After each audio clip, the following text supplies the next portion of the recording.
Welcome everyone to today's session in the lecture series Machines That Understand, Large Language Models and Artificial Intelligence.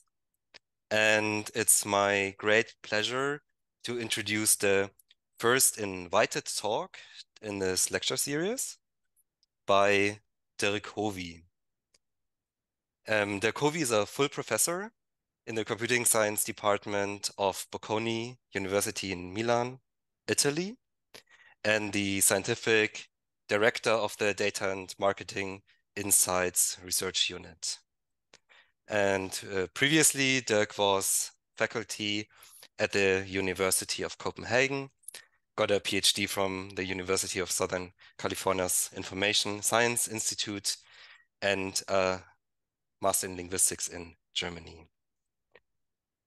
Dirk is interested in the interaction between language, society, and machine learning, or what language can tell us about society and what computers can tell us about language, and also ethical questions of bias, algorithmic fairness, and machine learning. Dirk has authored over 100 articles in these topics, including 3 Best Paper Awards and 2 textbooks. And he's also an extremely active member of the natural language processing community and computational linguistics community. And he was awarded an ERC starting grant in 2020 for research on demographic bias in natural language processing. And today I'm really excited about a talk on unhumanizing models, why we need to change how we think about artificial intelligence. And before I hand over to you, Dirk, I just want to remind the participants that you can ask questions by the student response system. And we will post the details in the webinar chat. And please feel free to post the question at any time. And we will answer them and ask them to Dirk Hovy at the end of his lecture. So yeah, very warm welcome, Dirk. It's I'm very much looking forward to your talk on unhumanizing models. And I hand over to you. Thank you. Thank you very much, Ben. Thanks for having me. It's great to be here. Apologies, I couldn't make it in person. I will make up for that, I promise. I would love to go back to Vienna. So what I want to do today is a bit different from sort of the standard academic talk, which is mainly focusing on work that the speaker has done or collaborated on. And this is a much more general sort of thinking about AI and what it means and where we stand. This is sort of the current state of my thinking for the last 2-3 years. I've been taking down notes and working on a book draft, and it's now in somewhat in shape. So this is the talk version of what the book is about. So let's get started. AI now is everywhere. Since you got up today, you've interacted with at least one, most likely several AI models. AI models make sure that the adorable baby of your friend makes it to the top of your social media stream. They cannot get you out of that annoying meeting, you know which one, but they can at least help you find a time where all of the people with very busy calendars all get together in 2 months. They can do a lot of things now. If you move to a different country like I did, you now have a tool in your pocket which can basically translate things based on pictures, and the quality of machine translation, which not so long ago was kind of more entertaining than actually helpful, has skyrocketed and has made it a really valuable tool. So despite all of that, it is sometimes weird that some models feel like just a tool, which we're happy to have, and we might not even recognize this as an AI model, and others, like ChatGPT, cause quite the stir, right? So people have questioned the future of the 5-paragraph essay and of human dating and of creativity and all that, because this tool came out about a year ago. And I think what is different about this tool on the left, ChatGPT, from the tool on the right, machine translation, in this case, Google Translate, is that ChatGPT somehow seems human.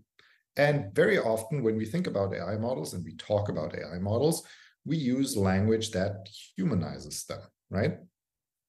Now, it's actually, interestingly, also in the talk series title, right? Machines that understand. I will actually argue that machines do not understand anything, but it looks very similar to understanding. And that difference is going to be important.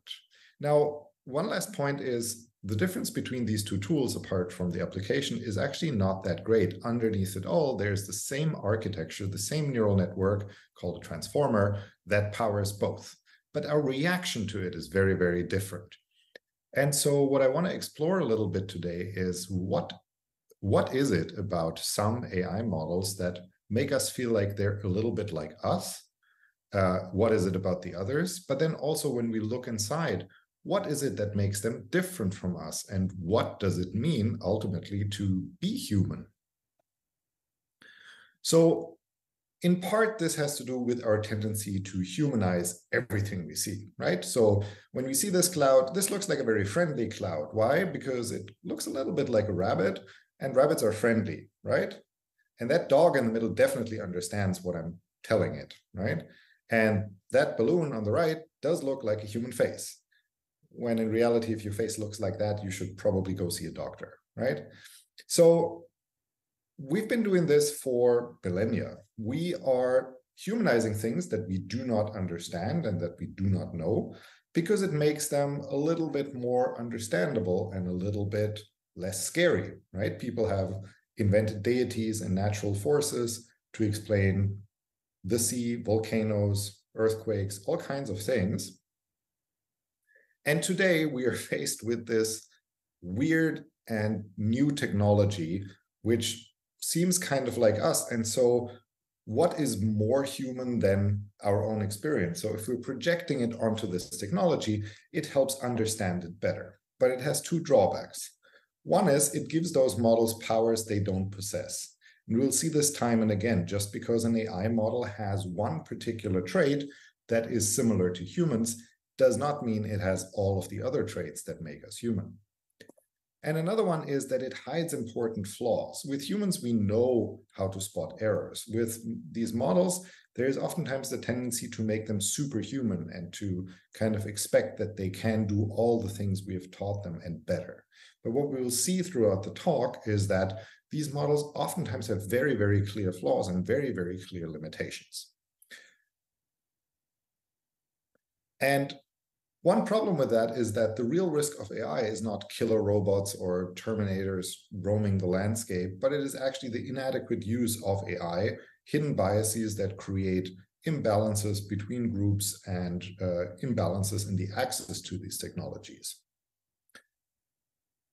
So what I want to do today is I want to go over 6 human-like capacities, 6 verbs: knowing, understanding, feeling, creating, moving, and judging.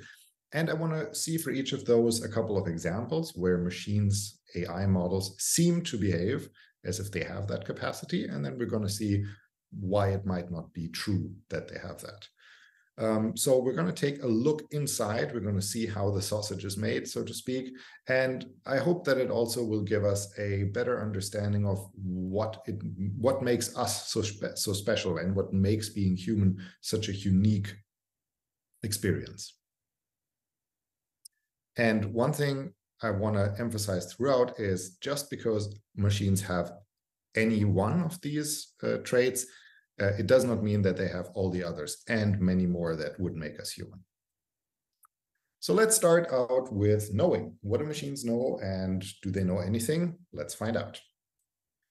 So I should confess that I'm really bad at throwing things. I cannot throw balls for the life of me. In elementary and high school, when it was sports day, that was always terrible for me. I mean, you're probably not surprised. There is a reason why I'm a professor and not a firefighter or something that requires physical prowess.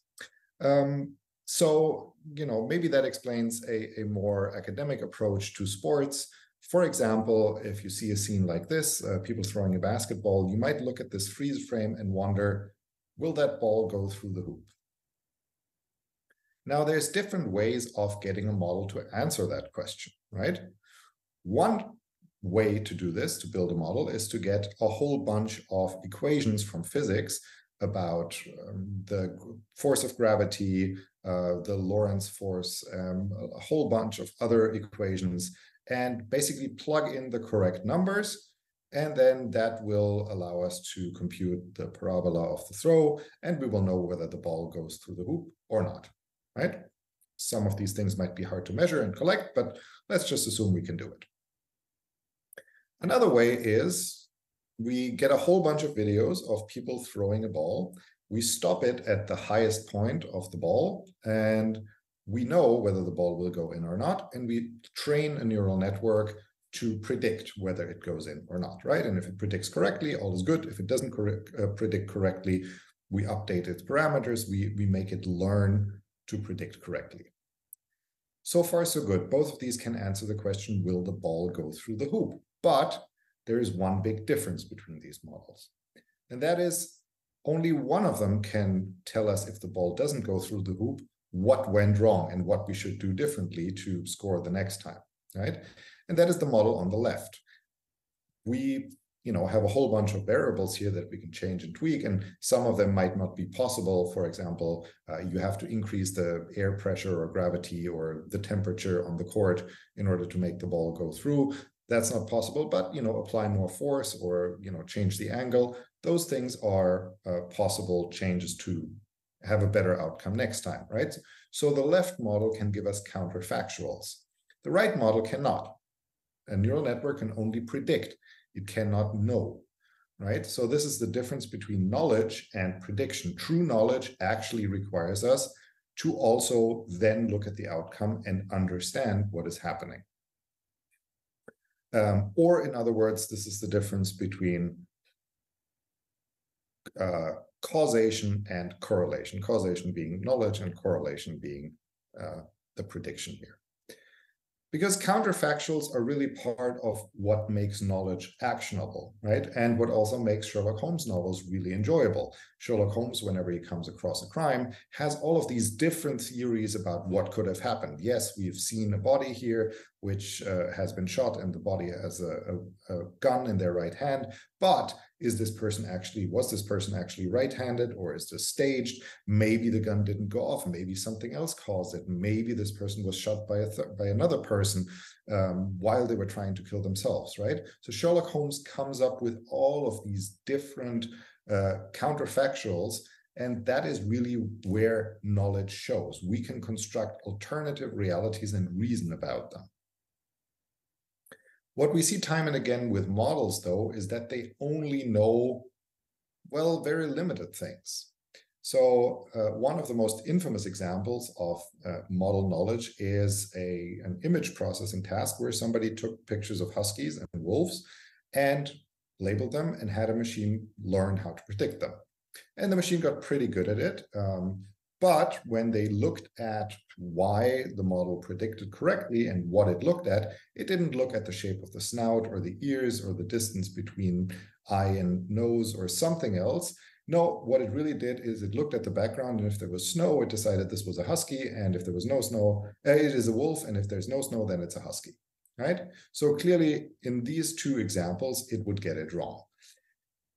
It just so happened that in the data that they tested it on, all the huskies basically, all the wolves, sorry, were in the snow, all the huskies were not in the snow.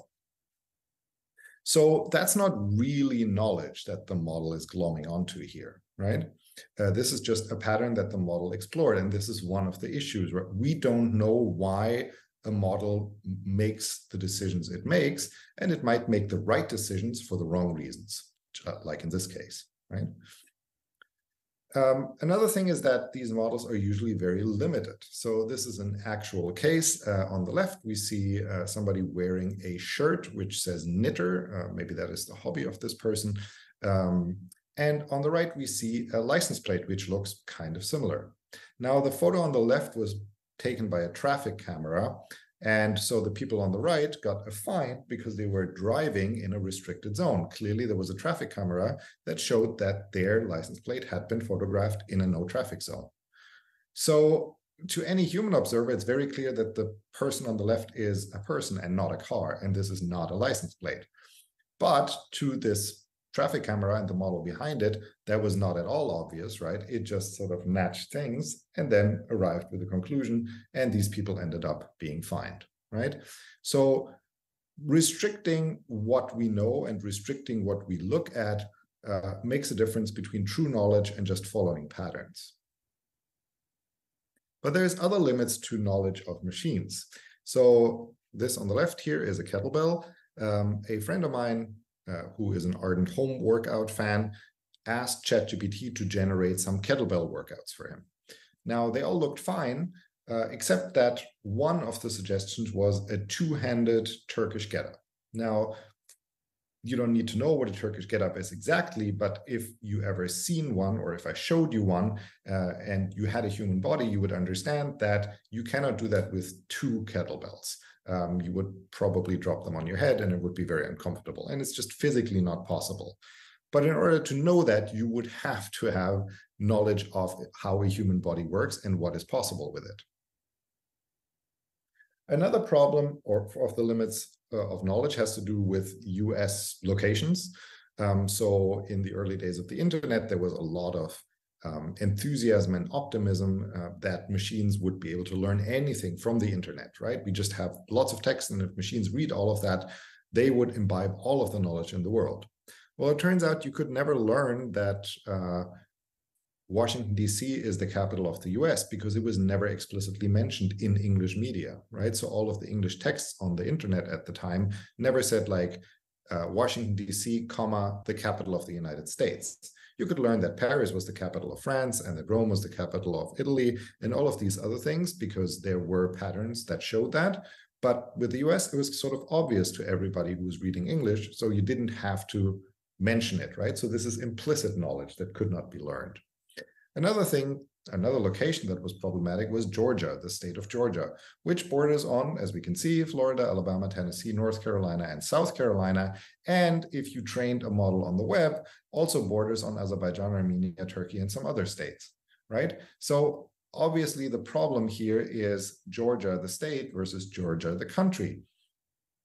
But if that is not specified, what a model can learn from the evidence is a very weird pinched map of the world where you basically just fold in the Atlantic and part of the Mediterranean and, you know, just create this like strange map of the world.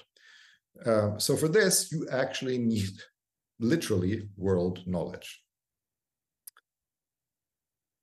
So if models have limited knowledge, what does it mean for their understanding?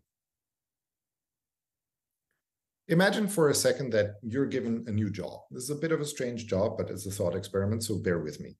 You are to sit in a room. You will have all the reference works and dictionaries to translate from English into Chinese. And somebody will hand in a slip of paper through a small slit in the wall, and you in English, and you will then use all of these reference works to translate things from English into Chinese. And then you will write that down and you hand it out through another slit on the other side of the wall. Now, in this scenario, the question is, if a Chinese speaker receives this message that you've translated and reads it, and to them, this is perfectly correct and understandable Chinese, does it matter whether you understand Chinese or not? Right? Let's say you don't understand Chinese, you still did the job, right? You translated the input to the output, and what happens inside that room, inside that box, doesn't matter to the people outside, right? Now, this was a thought experiment called, fittingly, the Chinese room experiment in the 1980s to debate sort of the limits of what AI can do and what AI is. Now, in the last 40 years, a lot has happened. And one of the things that has happened is that it's no longer a thought experiment. We actually have these tools, right? We have translation mechanisms, we have translation models that we give an English sentence, and we can then translate it into almost any other language in the world. Well, a lot of other languages in the world. But do these models understand English or Chinese or any other language for that matter that they translate? So I tried it out with ChatGPT, and it seems that it got this correct. But there is still an ongoing debate whether this is true understanding of language or whether this is just mimicry, whether the machine is just exhibiting all of the signs of understanding Chinese without having the actual knowledge. And now there are other papers that sort of take up this thought experiment, but describe it in practical terms. Now, this might seem maybe a little bit like an arcane academic distinction, but it does matter, right? If these tools are everywhere, we might want to know whether they actually understand what I'm saying or not. For example, when it comes to meta language, right? What these models do, though, internally is they just predict words based on what they've seen so far, right? So if I tell it to produce a sentence, it will just pick a word at random that can start a sentence. And then based on that word, it will sample from all the possible words that can come after my and pick one. And then it will sample from all of the possible words that can come after this sequence, my hovercraft, and pick one, and so on until it reaches the end of the sequence. Now, this is purely statistics. There is no understanding involved. This is a very simple exercise. You can write a program that does this, kind of does this, in a few lines of Python. This is something I do very early on in my natural language processing classes, and it's a lot of fun. But, you know, usually the models we can write ourselves are pretty much limited. A lot of it is garbage. But now we have these neural network-based models that have better ways of sampling from this probability distribution, that have more power, have more memory, and we have more data to train on. So what comes out of it looks much better. It looks like true language, but underneath it all, it's still statistics. It's still probability. And where it falls down is with actionable requests, right? So if somebody says, hands into the Chinese room that you're sitting in and doing your job, a note which says, help, someone threatens me with a gun. When you read this, call the police, do not translate it, right? As a human being, you would probably understand that this is an emergency and, you know, comply with the request. Whereas a machine would basically just follow the program and respond with something like, good luck, right? Which is probabilistically a good answer, but in the context, not very helpful. So this question whether machines actually understand or just imitate what humans do is very old, and it goes back to Alan Turing, who is one of the pioneers of computer science and AI in a time when there weren't even real computers in the sense that we know of today, right? So to really understand the brilliance of Turing, imagine that not only are you predicting that there will be travel to Mars at some point, but you also predict when we're going to have problems with the plumbing in Mars bases, right? So what he envisioned was that by the 2000s, he was a bit early, but almost got there, he envisioned that there would be machines that could imitate human language well enough to fool most of the judges most of the time. Now, this Turing test has been instituted by something called the Loebner Prize, and it tests this hypothesis. People can submit entries, and a lot of people have done over the years, but usually, you know, these models weren't good enough. But in the last 5, 6, 7 years, this has changed rapidly, right? By now, the responses we get from ChatGPT are so lifelike and so realistic, so, yeah, human-like, that actually most judges are fooled most of the time. So this thing that was considered one of the hallmarks of AI has just quietly fallen by the wayside, and we haven't really taken much notice of it. By the way, another reason why Turing is known is actually not for his computational work, or some computational work, but of different type. Basically, he helped crack the Enigma machine, which was an encoding machine by the Nazis that they used to send secret messages back and forth. And by cracking this, he helped, if not win, then at least shorten the war considerably. The thing is that we are easily fooled with these things. So here are two profile texts of people on a housing website, something like Airbnb or something, right? And I'll give you a second to read these, and you can sort of ruminate a little bit on them.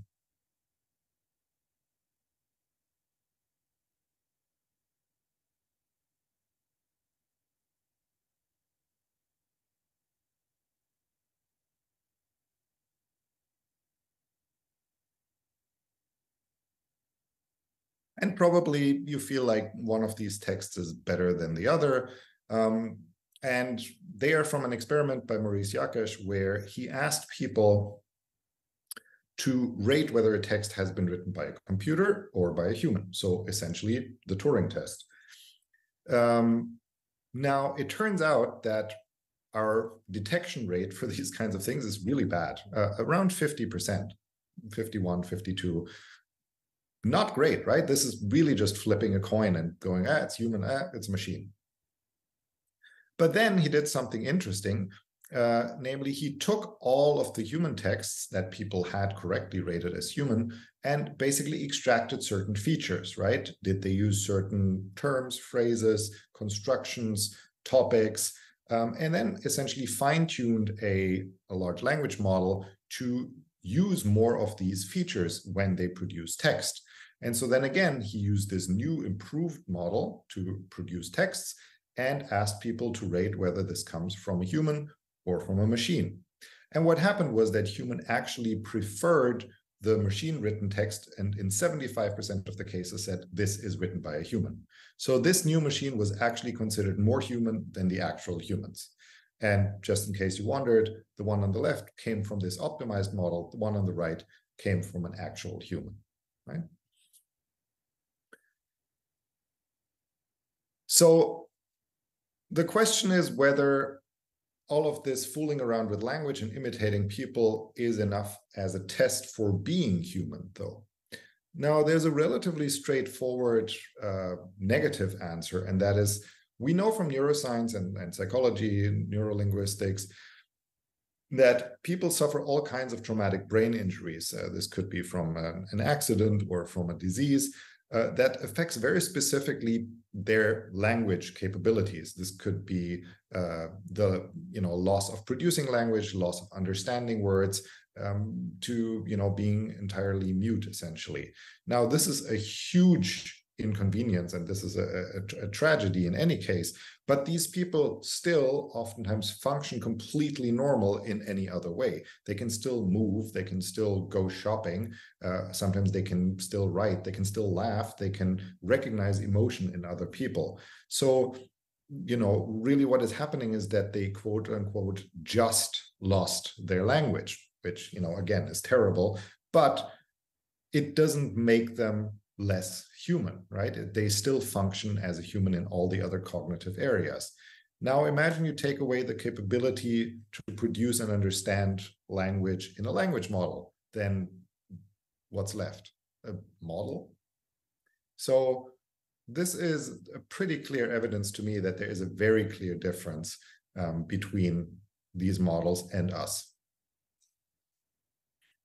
But there's more to it, right? So sometimes it seems like these machines have feelings, or these machines understand our feelings. But it's important to note that oftentimes when we think about feelings and models, what we really see is our own feelings reflected back at us. So there is evidence that people treat machines the same way they would treat humans. You can administer a survey to people on one computer, and then you can ask them to rate the performance of this computer in administering the test to you afterwards, like how satisfied were you with the survey. And you can do that on the same computer or on a different computer, right? And it turns out people are more honest and sort of give more negative notes when they're asked on a different machine. So this is exactly as if this machine was a person. Like if Ben administered a test to me, and then afterwards he asked me, oh, how did I do, right? I would probably be more polite than if somebody else asked. I would probably feel like I can open up more and maybe say something that was negative, right? And we treat machines in many ways the same. So we really project our own feelings onto them. And this is not necessarily new. One of the first examples of this is Eliza by Joseph Weizenbaum from the 1960s, who basically wrote, or 70s, who basically wrote a program, here's sort of pseudocode for it, it was kind of meant as a mockery of Freudian psychoanalysts at the time. It would basically take whatever the person wrote and then play it back to them in slightly different ways. So if somebody wrote, "Oh, I'm not feeling great today," it said, "Oh, I'm sorry to hear that you're not feeling great today. Tell me more." And it said, "Oh, I have problems with my boyfriend, with my girlfriend." And it would say, "I'm sorry to hear you have problems with your significant other. Why is that? Or how does it make you feel?" Right? And the interesting thing is that if people were interviewed afterwards, they said that they felt understood, that they felt better, they had gotten a load of their mind. And even after they'd been told that this is not actually a person, this is a computer program, and even after they'd been shown the pseudocode or the source code of this program, they still insisted that it made them feel better, right? So the question is, do these models actually have to have feelings, or do they even have to recognize and understand our feelings to make us feel better about ourselves? And there is an echo recently in large language models. There was this Lambda model that came out by Google, and a Google contractor named Blake Lemoine, who published a blog post and articles about having had a conversation with a model which claimed to be conscious, right? The thing is that then later, a journalist went and had a conversation with the same model, but prompted it just slightly differently and said, can you explain to me why you're not conscious? And the model happily complied and basically made the case why it is not conscious, right? So these models do not necessarily feel, or not necessarily, these models do not feel anything, but they reply to us in ways that imply that they do have sentience and memories. And we sometimes, want to project this onto machines also in the other way, right? We sometimes think of, we say somebody is an emotionless machine, right? And we sometimes think this might be better. So in economics, the colleagues I have here at the university, they have a principle, or they have a figure called the Homo economicus, which is an actor that makes rational decisions, taking in all of the available information to their own benefit and to the most beneficial outcome. And emotions are not part of it. So we're supposed to be very rational actors. Now, there are two psychologists who basically went on to found a new branch of economics, behavioral economics, that showed time and again that we are actually not rational, right? So they ran a series of tests where they showed that people do not respond rationally, and not necessarily even in their own best interest. One of the examples is the Linda experiment. So you're given examples about a person named Linda. She's 31 years old, single, outspoken, very bright. She majored in philosophy, and as a student, she was deeply concerned with discrimination and social justice, and participated in anti-nuclear demonstrations. Which is more probable? 1, Linda is a librarian. 2, Linda is a librarian and active in the feminist movement. Now, even if you stop and think about it, you probably want to go with 2, right? There's just something about answer number 2 that feels more right, that feels better. It just matches more what we've just read. But if you think about it logically and probabilistically, it's not, right? There's a certain number of people. Some of these people are librarians. Some of these people are active in the feminist movement. And there's a small intersection between those two subgroups of all people, right? If you randomly reached into the whole pool of people and pulled out a name, you're much more likely to pull out a librarian than to pull out a librarian that also happens to be in this intersection with the feminist movement, right?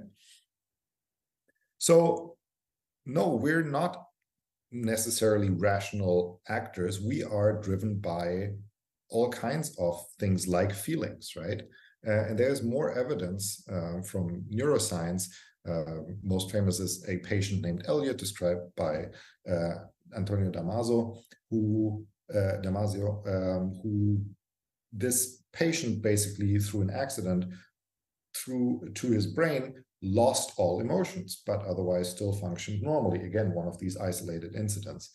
The problem was that if he was faced with a decision that had equally good outcomes, and the only difference was, well, I like option A better than option B, or this sounds more fun, then he was incapable of making a decision. Should I take route A or route B to work? Well, route A leads past a park, and maybe it's nice to see the flowers because it's spring, right? But that's an emotional decision. That's not a rational decision. So if you take away the emotions, our decision-making is actually impaired.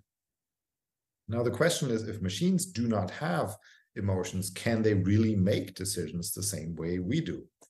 We'll talk more about this. They can certainly simulate emotions. There's all kinds of evidence and all kinds of experiments to use chatbots, large language models, as stand-ins for mental health professionals, as advisors, as coaches, as all kinds of things.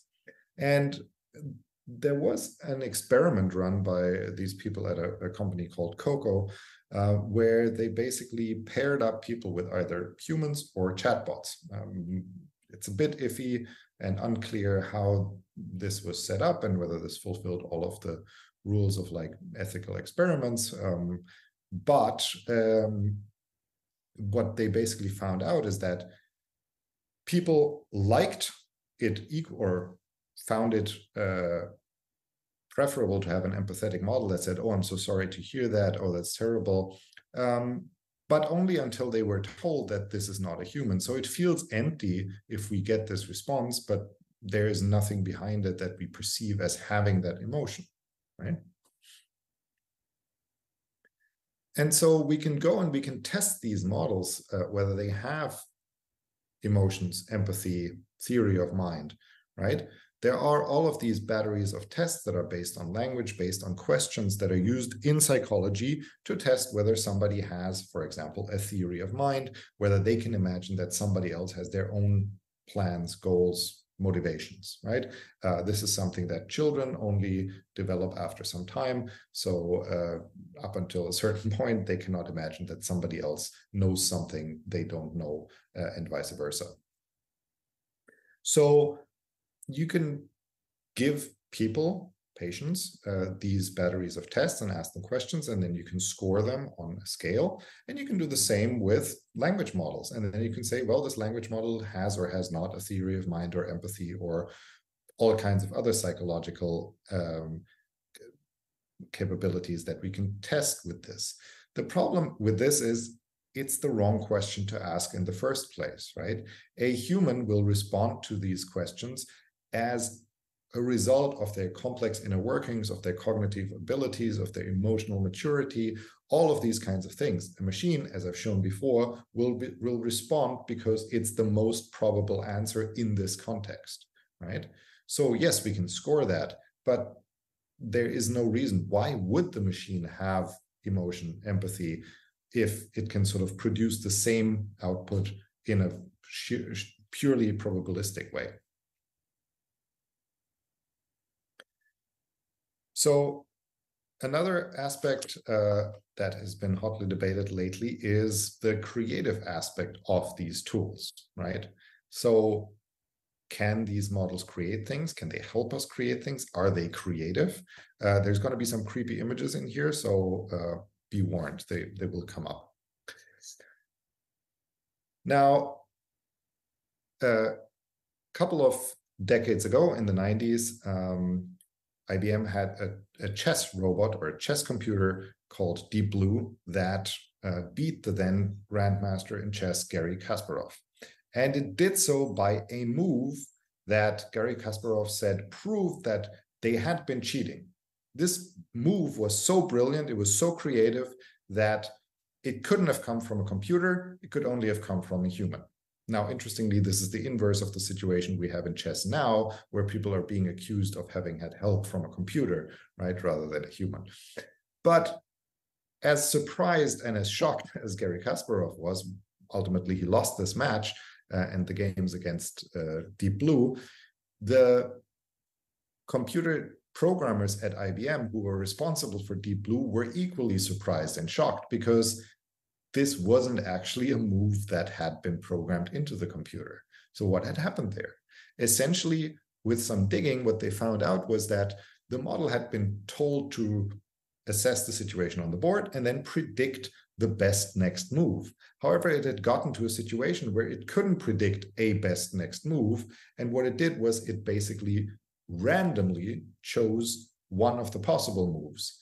And that was just so out of character, so confusing, that it basically messed with Garry Kasparov's psyche, and he lost the match. So is creativity just randomness, random choosing? That seems a little bit odd, right? We don't want to say that. I mean, yes, Bob Ross says we don't make mistakes, we have only happy accidents, but we kind of don't want to think that all the great works of arts were like an oopsie. That doesn't gel with our perception of art and creativity, does it? Now, another description of creativity is that of selection. In one of my computer science undergrad classes, the professor said, basically creating is just selection. Every solution has already been made and created and is out there. We just need to find and select it. Now, that's also a bit of a reductive definition. I understand that was in the context of teaching an intro to algorithms, so we need to motivate the students somehow. But is it really? Well, maybe there's something to it. During the pandemic, The Guardian ran an article which was headlined, "A robot wrote this entire article. Are you scared yet, human?" Now, the rule of thumb is whenever a headline is a question, the answer should be no. And in this case, the answer should very clearly be no, because if you actually read the article and then got to the footnotes, it said this: no, a robot didn't write this article. It was a large language model. Those are different things. But nitpicking aside, what they did is a human prompted a large language model, GPT-3, 8 different times, then took the best parts of these 8 different essays and cut and paste them together and rearranged the order. So no, this was really, a process of creation by selection. So the model had provided the raw material, but ultimately it needed the human to A, prompt it, and B, edit it. So maybe there is something to creation as selection, but there are actually relatively strict criteria for what creativity is, and we can apply them to models, and there's nice work that does that. So for something to be creative, it should be novel. It should have something that hasn't been there before. It should be surprising. It should have value to us, and it should be motivated in some way. Now, language models certainly can produce novel output. You can argue that, well, text is always, sort of recombining all the existing words in new ways. So can you really have a new text? But I would argue, yes. Can it be surprising? Yeah, definitely, right? It can produce things that we didn't expect. Does it have value? Well, for a lot of people, these language models do have value, right? They produce texts that are very helpful to them. But does it have a motivation? No, right? The model itself does not go and write a poem. It doesn't give itself a restriction of, oh, this has to be iambic pentameter, or this has to not use the letter E, or this has to describe emotions in the guise of the weather, right? This is something that poets do, and a friend of mine calls poetry the most inefficient way of communicating. But what artists do is usually motivated. It's oftentimes a reaction to things that have been going on. Jackson Pollock using just the paint and like splattering it on the canvas without using implements and without using proper technique was a reaction to the art scene at the time, right? These things are motivated. They have a larger goal, right? They're not just the art for the art. They oftentimes come in a larger context. And if you go to a modern art gallery, the explanation of what this piece tells you and shows you and what it is about oftentimes is an integral part of the whole experience. Now come the creepy pictures, because machines seem to be able to generate things that we didn't expect. Now, this is by a Swedish artist calls himself Super Composite, who used one of these language models that can then prompt images. And basically what they did was to prompt the model to search for the opposite of the input, right? So give me the opposite of a picture of Marlon Brando. What is that? Logically, it doesn't make sense, but the model came up with a picture. The interesting thing is that this humanoid creature shows up in different guises, but recognizable by certain features again and again. So is there a ghost in the machine? Well, probably not, right? What happens under the hood is that these models take the textual description, they represent that as a point in a very high dimensional space, and then search for an image that is near that, roughly, right? Now, if you search for the opposite of something, you're essentially mirroring this space. If you have a coordinate system with like X and Y, you have the 0, 0 point, that is your origin, and you can mirror across that, right? And go to the other one of the other quadrants across, and then search for something there. And that is the same thing that happens here. Like the models will always produce a response to a prompt, and that is the important part. It needs a human to prompt them. Can they produce something that's novel and surprising? Definitely. Would they do it on their own? No. But it raises an interesting question about plagiarism, right? When is something inspiration and when is something editing and when is it plagiarism? Now, here are some images on the top, on the left, you see reference images, and on the right, you see artwork from a board game called Scythe. Now, there was a huge debate online in the board gaming community that the visual artist who'd been working on this had been, quote unquote, cheating because he had used these reference pictures and then, changed them, edited them, drawn on them, quite literally and metaphorically, to make the artwork for the game. Now, is this cheating or is this inspired editing? It's an open question, right? There is definitely cheating and there's plagiarism, but there's also imitation, there's also homage, there's also editing of something. When you write something, when you ask GPT-3 to write something and then you edit it, if you edit 100% of it, you probably wrote your own new text, right? If you edit only 75%, well, you still did most of the work, but can you measure that? Where does it stop? The problem is plagiarism by itself obviously is bad. If you pass something off for something that's something that somebody else has done as your own, that is wrong. That is plagiarism. But you can use any technology for that, right? So there are all these tools out there, and you can use them for the intended purpose. You can use them to do good art, do good science, do good, period. Or you can abuse them and do something nefarious and wrong with them, right? And simply banning tools like GPT-3 is probably not the right option, right? There's a lot of debate in academic circles and in education circles. Oh no, what if our students now cheat and they use GPT-3 to write the essays we've asked them to write? Well, what then? Maybe this tells us more about how good the essay is as a way to assess what people have learned and what they know. And maybe we need to change how we go about that. Maybe instead of having them write an essay, have them go and prompt GPT-3 5 times, write different things, and then edit it together, just like The Guardian did with the GPT-3 article, right?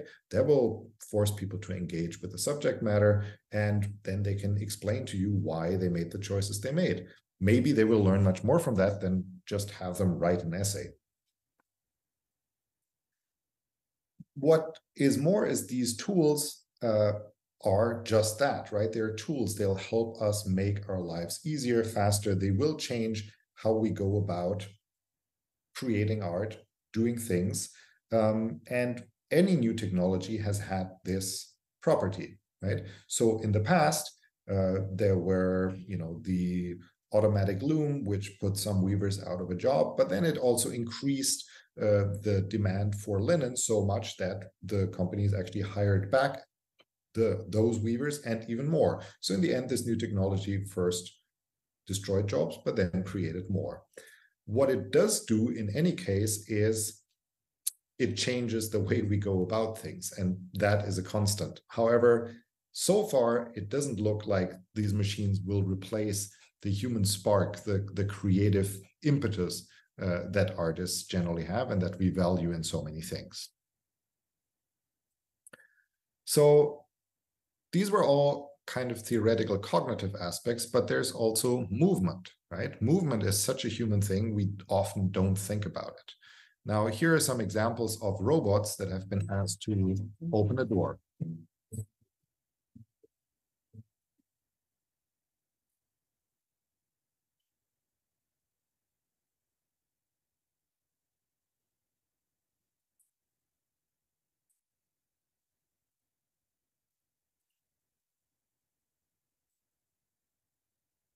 Yeah, I mean, we've all felt that way one day or another.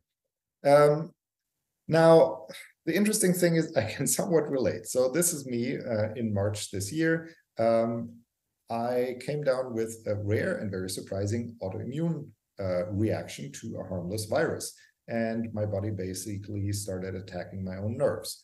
Now, the effect of that is that you cannot grasp things, you cannot walk stairs, you cannot walk backwards, you cannot walk at all very well. And, you know, even standing upright is really difficult. So suddenly, you know, one of the tasks they made me do at the hospital was to stand still, hands outstretched, eyes closed, and then they see how much do you sway back and forth, and you sway quite a lot.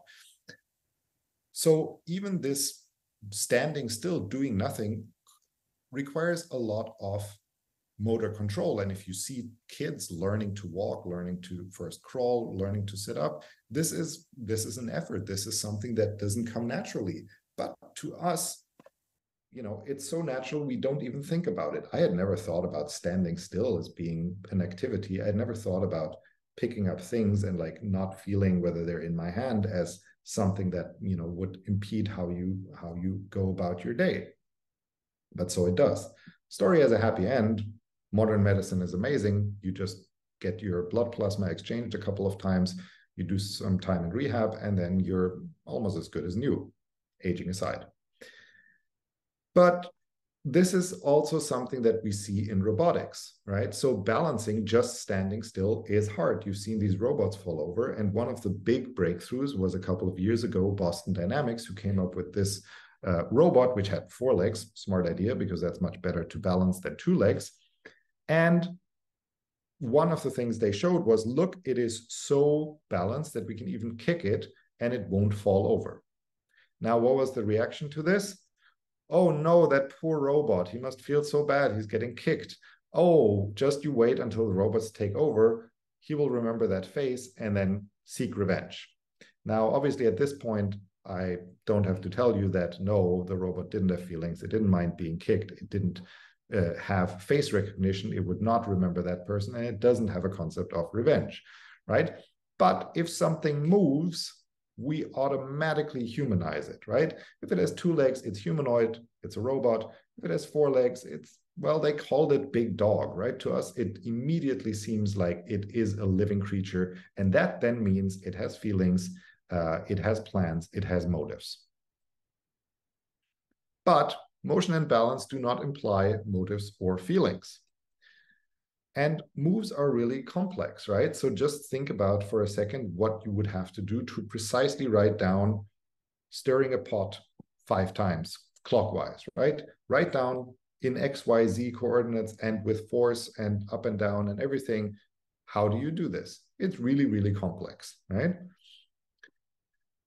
Now, I said moves do not imply motives, but the other thing is somewhat true, right? Motives lead to moves. There are 2 examples from chess. Well, one is a pro and the other one is a contra example. Garry Kasparov, again, it's always Garry Kasparov in chess, played against another player and basically took his fingers off the chess piece. Now, in chess, that means you're done with your move. It's the other player's turn. But he sort of thought, differently, and then put his fingers back on and said, oh, I didn't take it off. I want to keep moving. And experts later said if he had actually taken his hands off, then he would have lost that match because the first move was wrong. Now, that keeping your hands on or taking them off is a conscious decision, right? That has to do with your assessment of the game and with your plan of what's going on. Contrast that with the recent news from, I think, last year, that a chess-playing robot broke somebody's finger. And people were like, oh, the robots are taking over. This is terrible, right? It wanted to intimidate or destroy the other player physically. No.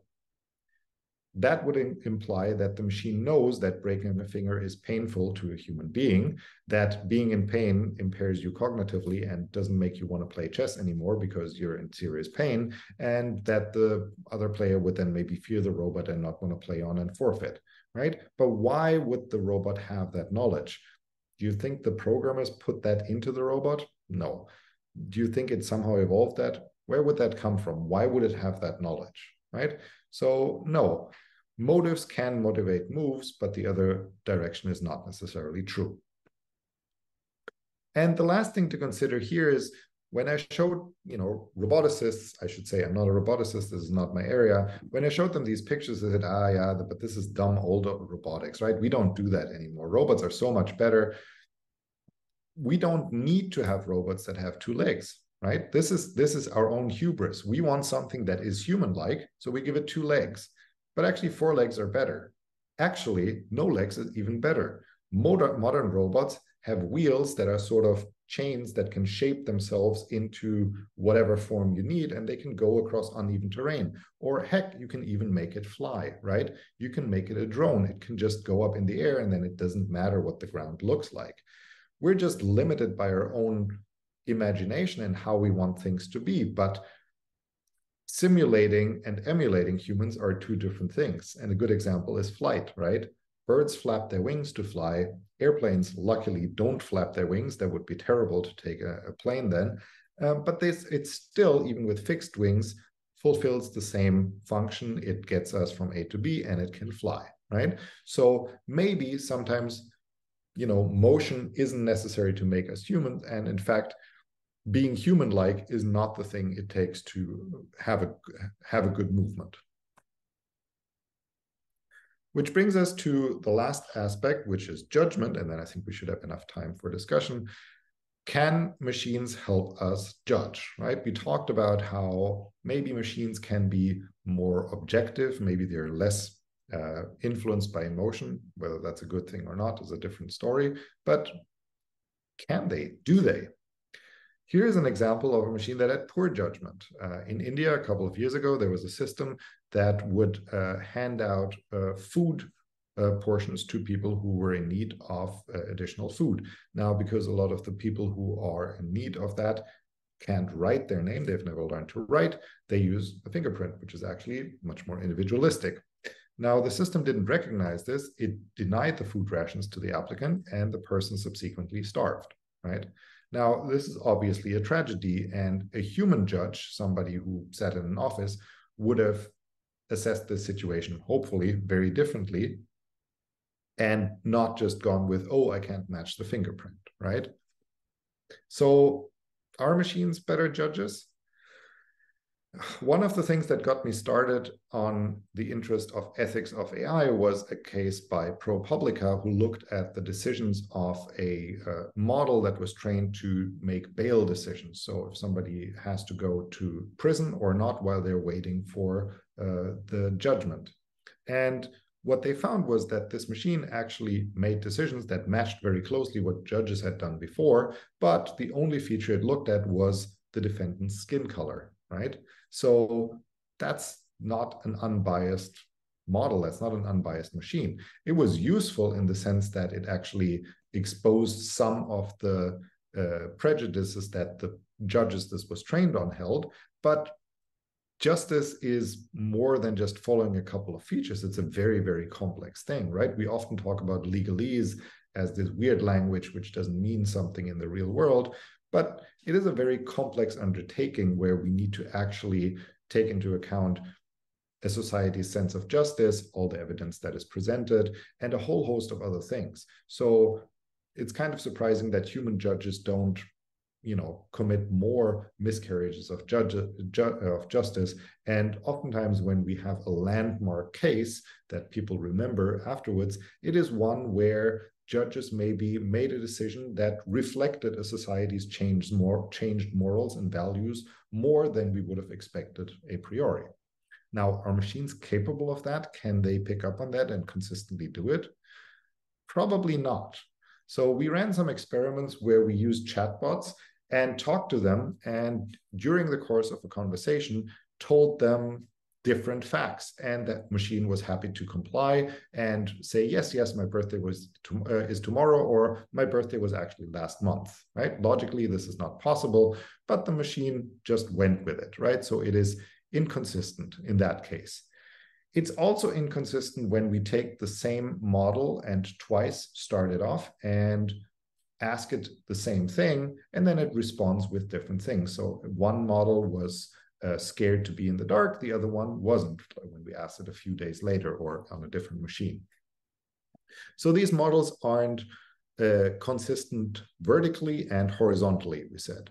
But being consistent in your judgment and your values is one thing that we expect from people, and to trust them, right? So if we use these models, then we want them to be consistent. We want them to be predictable in what they will say and do and feel. Some people have suggested that we just hard code morals and values into these, but this is a little bit like Asimov's laws of robotics, that it can't harm humans and so on and so forth. But if we remember what models know and how they solve problems, they might try to solve an objective and adhere to the morals we've given them, but it might do it in a way that we do not expect. So for example, if we tell it, oh, you have to protect your owner at all costs, they cannot be harmed, maybe it will decide that the best way to do that is to lock them in the closet, right? They're perfectly safe there, but that's not a good solution to the problem.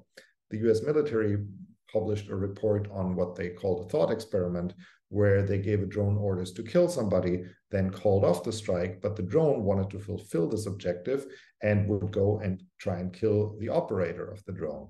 Now, you can program into the drone that, well, you are not allowed to kill your operator, and then it would try and actually destroy the communications tower, because if it didn't receive the signal, then it could just go on and fulfill its objective to kill the original target.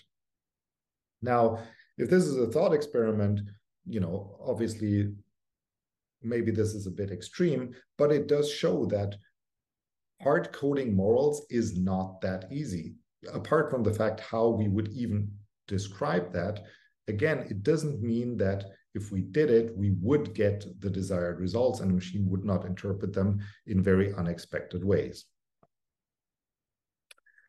Another question is whose morals and values we enshrine in these models, right? So the CCCP in China has come out and has said any chatbot that is legitimate has to follow the basic tenets of socialism. And if it doesn't, then it's not a good chatbot and you shouldn't have it, right? That's a very clear objective. That's a very clear statement. But again, what are the values that we want to enshrine, right? And if there isn't like a basic set of tenets for any one ideology, how do we make sure our models have them and interpret them correctly?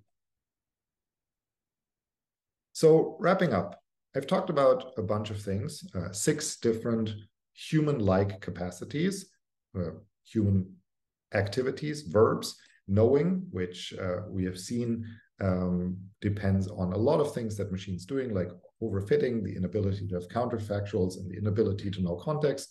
Understanding, which really just turns out to be probabilistic mimicry of language. Feeling, which is more a reflection of what we put into the machines emotionally. Creating, which needs a prompt and editing from a human and a motivation to do it. Movement, which needs motives and actually is not necessarily a proof of any inner workings. And judging, which has to do with consistency in our judgments and our morals, in the question of trust and in the question of morals, whose morals and how do we enshrine them. So should we continue to humanize models? Should we say that they are understanding machines, as in the title of the series? Well, it depends. So here's the kicker, right? Current models have individual properties that make them seem a little bit human, but none of them has usually more than one. And they're kind of specialized tools. The question is, if we really are serious about AI and we want AI to be human-like, generalized AI, AGI, then we would have to combine these tools, right? We would have to have models that have emotions, that understand us truly, that know shame, that know embarrassment, that know pain. We need to have models that are corporeal, that know about the limits of a physical body in a physical world, that have vision, that have all kinds of things, right? And the question is, do we want that? There are two ways, right? One is we say, no, actually, we're happy to have all of these highly specialized AI models that do one task and one task only, and they do it really well, right? It's limited, but it's solid. We can make improvements to each of them, and there's very little risk to overall society in these things. The other path is that we say, no, we really want our models to be human-like as possible.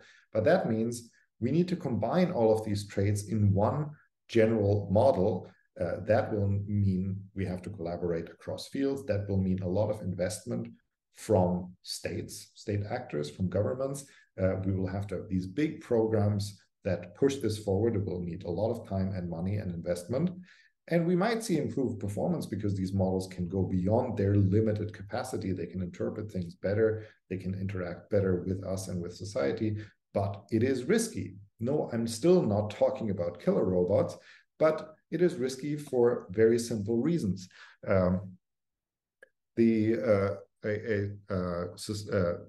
Sociologist in the 80s basically came up with this idea of normal accidents. Any system that's a bit more complex than, say, a toaster has two axes. One is the coupling. They can be loosely coupled, so we have different parts that are loosely coupled together, as in manufacturing, and they interact in certain ways. Tightly coupled systems are rail transport, for example, and their interactions between the part can be linear. One comes after the other. So in rail transport, you sort of have to, get to one point, unload the things, and load it onto a different rail car before you can proceed. Or they can be complex, right? Universities are incredibly complex, but they're loosely coupled. Just because the math professor fell sick one day, the whole university doesn't come crashing down, right? You can find a replacement for the day. But then there's this danger zone, right? Where things are tightly coupled. All the components depend on each other in multiple ways. And there's lots of complex interactions between them, right? These are nuclear power plants, these are airplanes, and other things. And in this normal accidents book, Perot goes to show that if these tools have, if these systems have these two features and they have catastrophic potential, like nuclear power plants and airplanes and oil drilling rigs, then it's only a matter of time before something goes wrong. Just this thing is so complex. If you run it long enough and often enough, you will hit upon this one weird interaction, this weird snag where things go boom, oftentimes. And that was strangely present because shortly after that book came out, the Chernobyl nuclear reactor accident happened, and it basically followed the playbook that was described here. Now, current AI is loosely coupled components, but it's already fairly complex. Now, some of the suggestions we have is to combine these tools and have like large language models and put them in self-driving cars, right? Now we would take two very complex things and tightly couple them, because the LLMs have to talk to the brakes, to the accelerator, but then also these things have to interact with each other. And we just take two things we don't understand super well and make them even more complex. Now, that is probably not a good way forward right now, but that is exactly what we would need to do if we are serious about having generalizable AI models. Another thing that we need on our way forward is the fact that AI has no theory. AI is now ubiquitous. It is becoming a societal player. It is in many ways similar to us, but we in AI don't have a theory that explains how to behave in this field. Now, luckily, there are all of these other fields in the humanities and in social science that have thought about this for decades and millennia even, right? Philosophy, psychology, sociology, judgment, decision-making, economics, political science, a whole host of others. If we want our models to be more human, and we are serious about this, then we will have to take them on board and we have to think more seriously about a theory behind them and how they fit in with society. So I said a lot of things, but what I want you to take away is this. It's very normal to humanize model and to think of them in human terms, in human verbs, but it does obscure some of their flaws and it makes them more powerful than they actually are. Just because they have one thing that they do that's similar to us, and maybe they do it even better, it doesn't mean they have all the others. It's also important to remember that models are oftentimes best when they're least like us, right? Think about drones that can fly rather than us having to walk. But if we really want true AI, true like human-like capabilities, then we need to think of different ways and to combine and give models all of these human-like traits and work them out. But we don't have a theory for it, so we'll actually have to walk across fields. And that means the future of AI theory lies in social sciences. And that's all from me. Thank you very much for listening. Happy to get any questions. Looking forward to what your thoughts are. Great. Thank you so much, Dirk, for this engaging and extremely inspiring talk. You already raised a lot of great questions. And the question that I ask myself, okay, what are the AI like capacities? Yeah, can we pinpoint those? And I think towards the end, you made some good points there. Yeah, probably it's also dependent on the specific tasks that we are working on, and definitely we need like the input, yeah, from all of society and science and humanities and so on. Yeah. So I mean, again, right? Models are oftentimes best when they're least human, right? So we have all of these amazing capabilities, detection capabilities for things that humans could never do in a reasonable amount of time, like, you know, protein folding or detecting flaws in surfaces, or, you know, coming up with a better aerodynamic shape, right? Which models can do if it's numbers crunching and like being very patient with it and doing it at large scale. This is something that we as humans cannot do, and this is something where models are just better, right? And so, yeah, I think it is important to understand what the limits are, the limits of us, but the limits of the machines as well. But I think also to have an appreciation of how complex being human actually is. Great. So we have a few questions posted, and I think I will just start reading them out. Hopefully we will get through many of them. And so there was quite some activity here. So let's see. So I think I will read them out, and yeah, like those who were asking the questions, if you have like one question, like again, like ask one more question, like if that came up during the answer, then feel free to post also the follow-up question in the student response system. So okay, great. So I will start with the first question. Was posted. And it was relating to the two texts, yeah, where one was written by the AI and the other one by the human. The examples showed that the first text was an optimized model. I think it was more positively written than the second one. Do you think this could be one of the reasons why people might think it was written by another person? Yeah, this is exactly right. So, you know, the goal here by Maurice Jakesh was to fool participants, right? And to sort of see whether there are certain aspects, certain traits of self-descriptions that we prefer, right? And yes, the optimized model did write in a more positive, in a more engaging, human-like way, right? The takeaway here is not that, you know, some some messages are better than others, some writing styles are better than others, more engaging, but that these models could actually pick up on it, and that we, reliably fell for it, right? So in many ways, we do not have the capability to distinguish these language models from actual humans anymore, right? Yeah. Mm-hmm. Yeah, great. Thank you. I think that answers the question. If there are follow-up questions, please put them there. Then I will just go to the next question, if there's no follow-up. So the next question I would summarize maybe that humans also maybe do some sort of correlational reasoning, yeah. And if this is taken as an argument that language models don't really understand, what does it tell? What do we need to then say about humans? Yeah. So I will read the question out. Isn't there something between causation and correlation? It is assumed that humans have explicit and implicit knowledge, and a native language would be an example of implicit knowledge. If there were nothing between causation and correlation, we could also claim that humans don't really understand language, because most of us cannot formalize the rules behind it. Two more aspects I want to mention. There's also evidence for statistical learning in human cognition.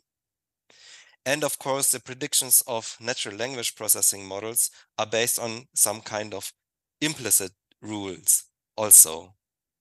What's your take on that? Yeah, there's a lot of things here.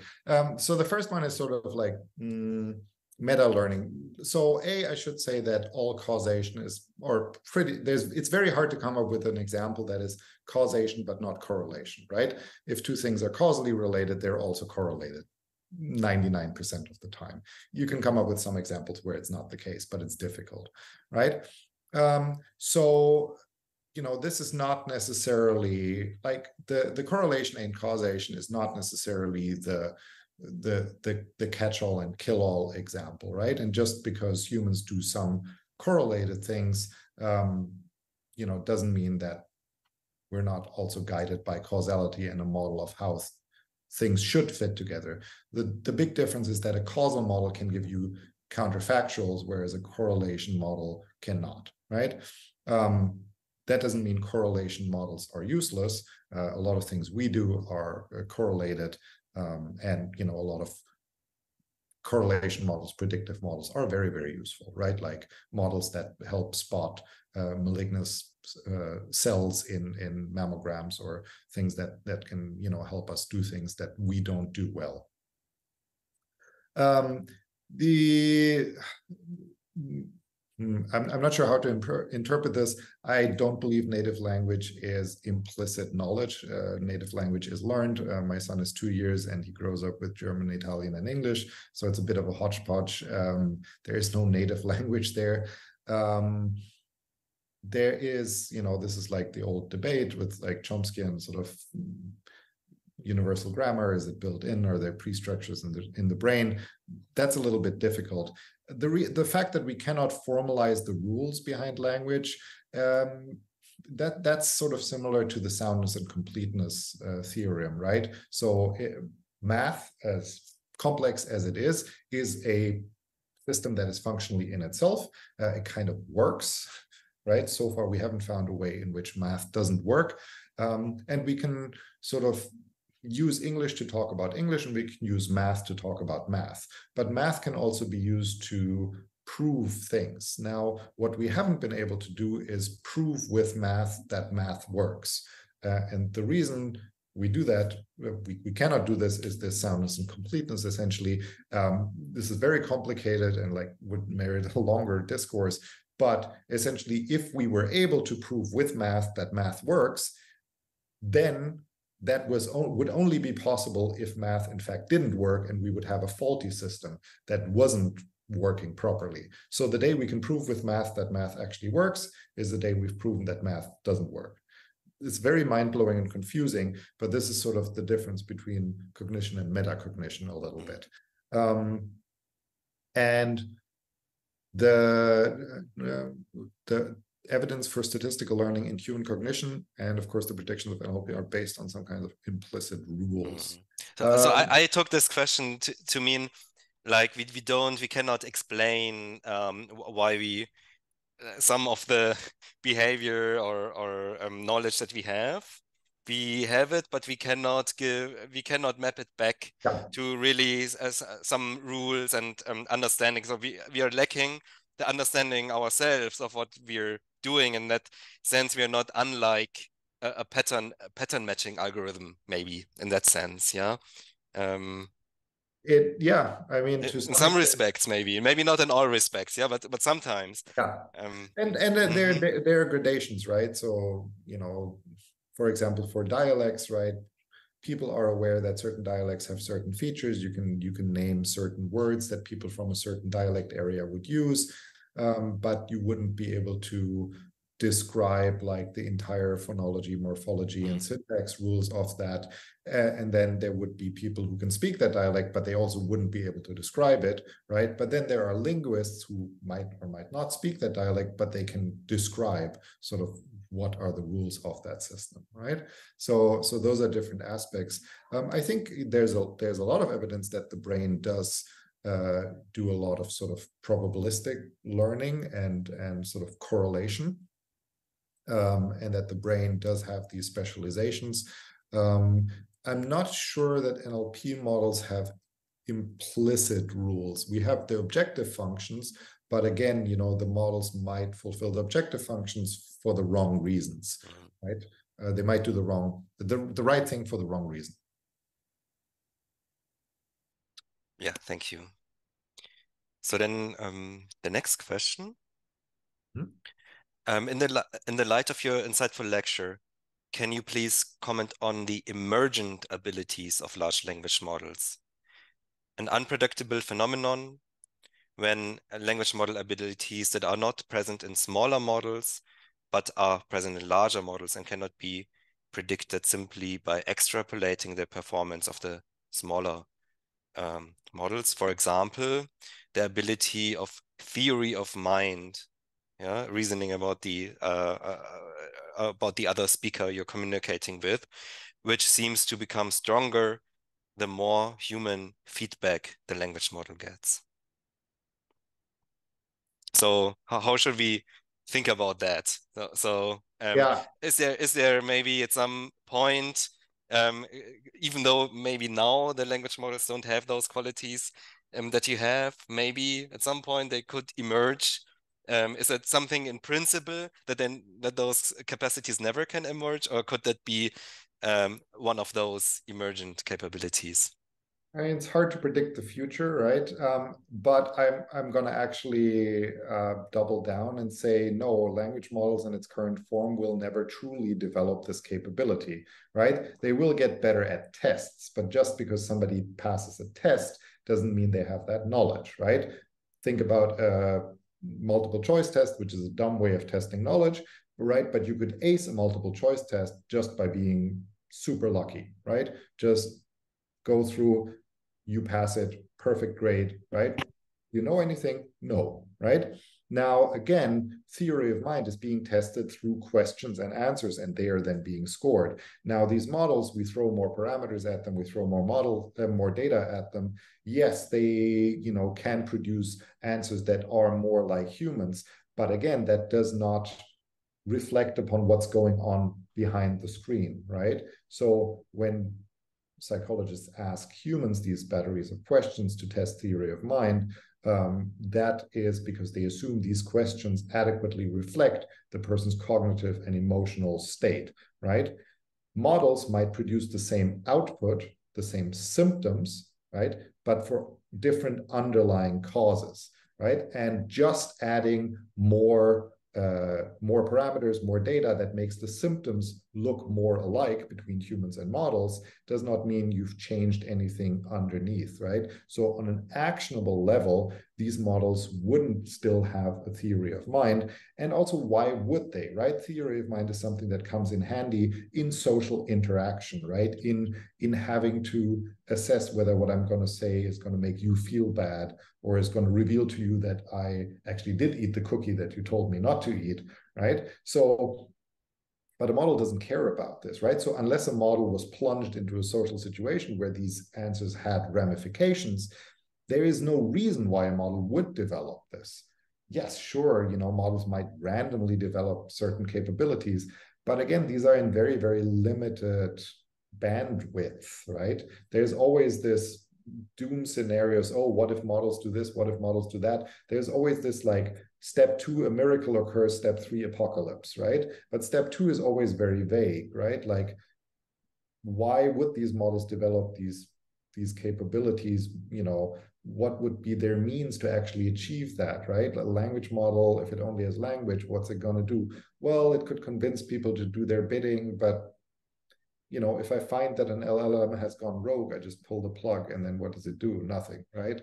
So I'm going to double down, and I'm going to say just because we make these tools bigger doesn't mean they will truly develop these capabilities like theory of mind. I'm not saying they will not, become more useful and develop other things, but there is no incentive, no objective function, no reason why they would develop those things, I think. Yeah, very, very interesting answer. Basically, yeah, if we do those tests, what do we already assume? Yeah, ahead of time, like about the object that we that we testing that way, and it seems we already assume some basic level of theory of mind that's definitely not there. Yeah. Ahead of the test. Yeah. Just taking some notes here, but yeah, do you want to move to the next question? Yeah, maybe we can. Let's see. Just 2 more questions, then we will be maybe a few minutes over time. Yeah, Sure. and then we have covered really all the questions that have been asked. I think that would be great if you have 5 more minutes or so. Absolutely. So the next question would be: aren't some AI tools, for example, voice assistants like Siri, consciously constructed to feel like you interact with a human, often even have a written backstory to who Siri is in the production of the tool? If so, what do you think in regards to our responsibility on how we train these models and overlook bias? For example, training voice assistants on an unfiltered data set will lead to a racist and sexist answers. Like in the past, Siri would answer, I would blush if I could, in response to you are a expletive.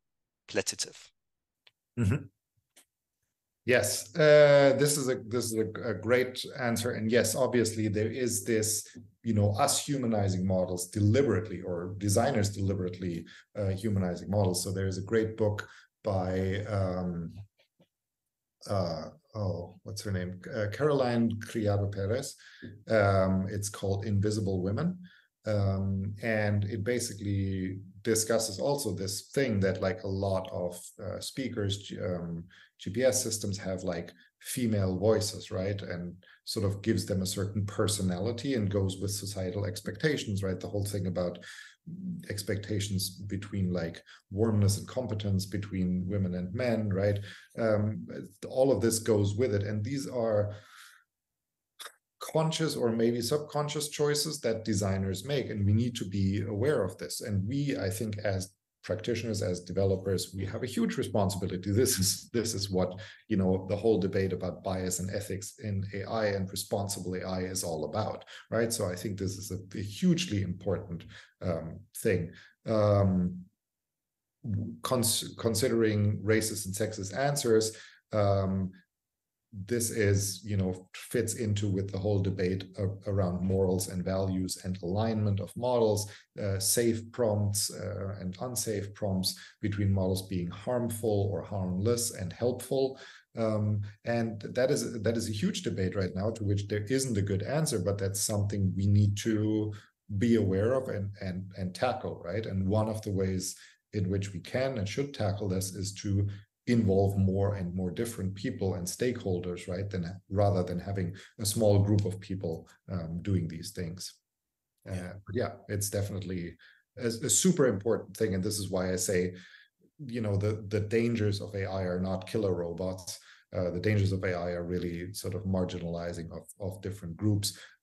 In a lot of my work and the work in my lab, we have found that language technology works well for people who look and sound a little bit like me, right? So middle-aged male, college-educated, speaks sort of American-ish English, right? And like, if you're in that group, great. NLP works for you.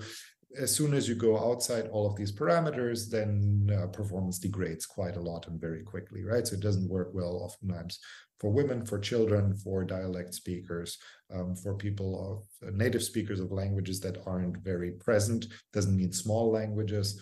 There are languages that are, Indian languages that have more speakers than many, many European languages that are completely underserved by language technology. So yeah, big field and still a lot to do.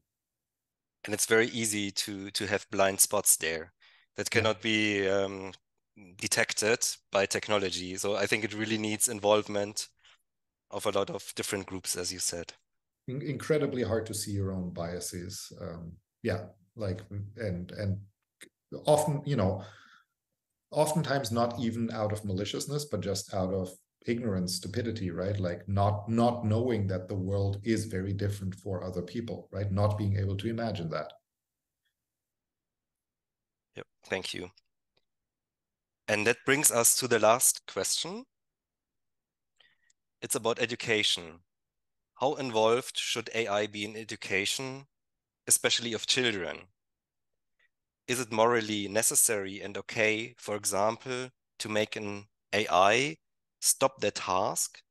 For example, stop answering the human in a voice assistant if the human doesn't accuse for a harassment? I think these are two different questions, yeah?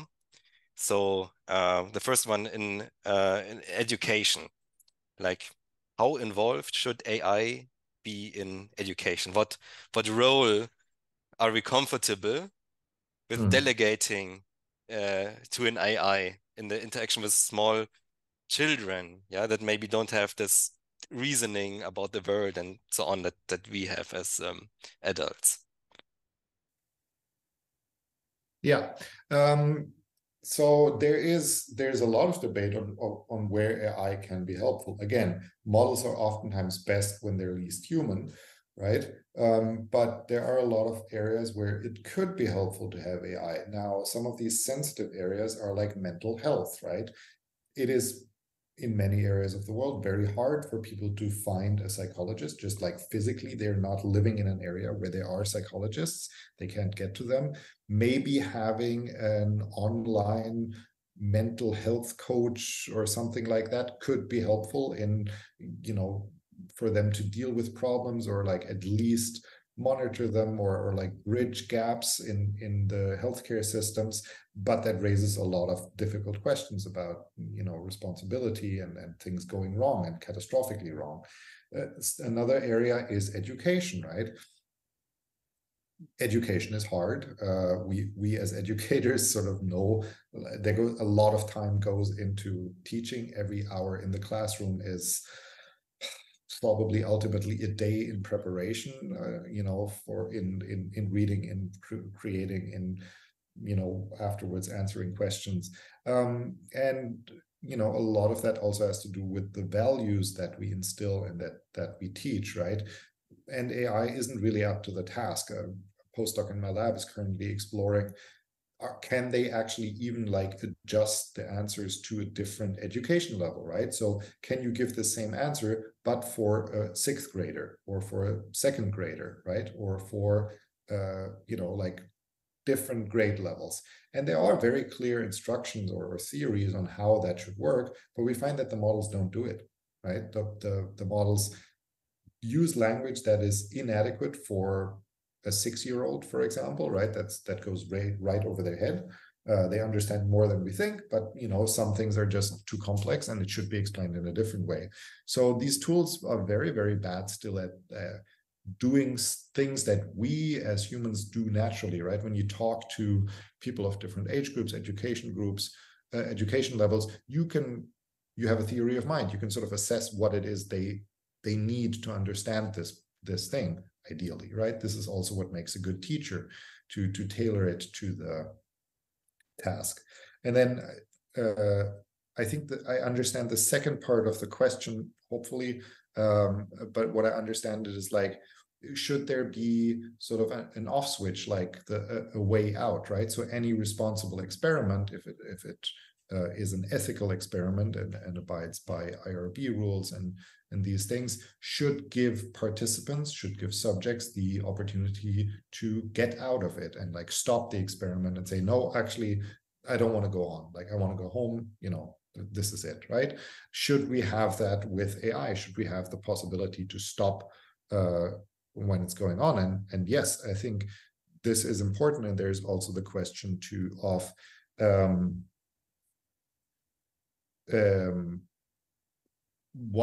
what is the recourse we have, right, with an AI? If an AI goes off the rails, if a bank denies my loan, I can go and complain, and I can write a letter to the customer protection agency, and I can go and talk to the director of the bank and say, look, I've been a customer for 20 years. Like, why did your bank do this, right? And they will have to answer me, or, you know, probably want to answer me.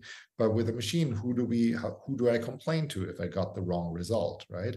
This is very, very difficult. And this is all that factors in. And these are questions of moral and values. And, you know, just because models exhibit some version of those and reflect some version of those doesn't mean they internally have those. There's a difference between, you know, generating and predicting, right? So just because these models show something that we interpret as being morally upstanding or racist or sexist or flirty or something, doesn't mean that it was intended that way by the model, right? So there's a difference between perception and generation. And, you know, this goes to the core of, if we humanize these models, then we will assume an intent behind the model that maybe, in all likelihood, was not there from the model. Great. Yeah, this was extremely inspiring, and we covered a lot of ground. And yeah, thank you so much, Dirk. This was a great opening of this talk series. Yeah, I think I can also thank you in the name of all the attendants. It was quite a few today. And I'm also very happy that even though it was online, there were so many questions and so much even mediated by me, but still interaction with the speaker. And yeah, thanks a lot, Dirk. This was great. It was a blast. Thanks to all of you. These were fantastic questions. I took a lot of notes, and yeah, these are things that, you know, will probably also make it into the book, for example.